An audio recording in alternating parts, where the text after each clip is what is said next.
Hello, എന്തൊക്കെയുണ്ട് വിശേഷം? എല്ലാവരും സുഖമായിരിക്കുന്നു. ഞാനും സുഖമായിരിക്കുന്നു. നമുക്കിന്നൊരു സിമ്പിളായിട്ട് ചെയ്യാൻ പറ്റുന്ന ഒരു താളി ഉണ്ടാക്കി നോക്കിയാലോ?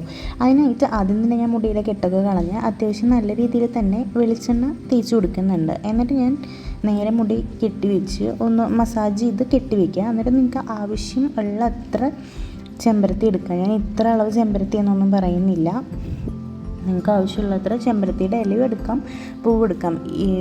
ഏത് ചെമ്പരത്തിയുടെ ഇലയും പൂവും വേണമെങ്കിലും നിങ്ങൾക്ക് എടുക്കാം. അതിനുശേഷം ഞാൻ ഇത്രയും എടുത്തിട്ടുണ്ട്, കാരണം നമ്മളിന്ന് കല്ലിൽ അരച്ചിട്ടാണ് ഉണ്ടാക്കുന്നത്. അപ്പോൾ കുറച്ച് ക്വാണ്ടിറ്റി കൂടുതലെടുത്താലാണ് കുറച്ചെങ്കിലും താളി കിട്ടുള്ളൂ.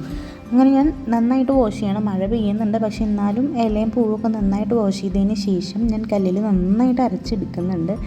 നന്നായി ഉരയ്ക്കുന്നുണ്ട്. പക്ഷേ എത്ര വെച്ചാലും നമുക്ക് താളിയൊന്നും വലിയ കാര്യത്തിലൊന്നും കിട്ടുന്നൊന്നുമില്ല. ഭയങ്കര കുറവ് തന്നെയാണ് കിട്ടുന്നത്.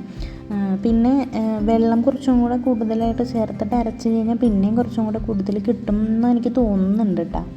ഇത് ഞാൻ വെള്ളം ഭയങ്കര കുറച്ച് എടുത്തിട്ടുള്ളൂ. അതുകൊണ്ടാണ് ഇത്രയും എനിക്ക് കിട്ടിയിട്ടുള്ളൂ. വലിയ കാര്യമായിട്ടൊന്നും ഞാൻ പിന്നെ ഭയങ്കര കുറേ സമയം നിന്നിട്ട് അരച്ചെടുത്തിട്ടൊന്നുമില്ല. നിങ്ങൾക്ക് ഈ കല്ലിൽ അരയ്ക്കേണ്ടതിൻ്റെ നിർബന്ധമൊന്നുമില്ല. നിങ്ങൾക്ക് ജസ്റ്റ് ഈ ചെമ്പരത്തിയുടെ ഇലയും വെള്ളം ഉപയോഗിച്ചിട്ട് മിക്സിയിൽ അരിച്ചെടുത്താൽ മതി.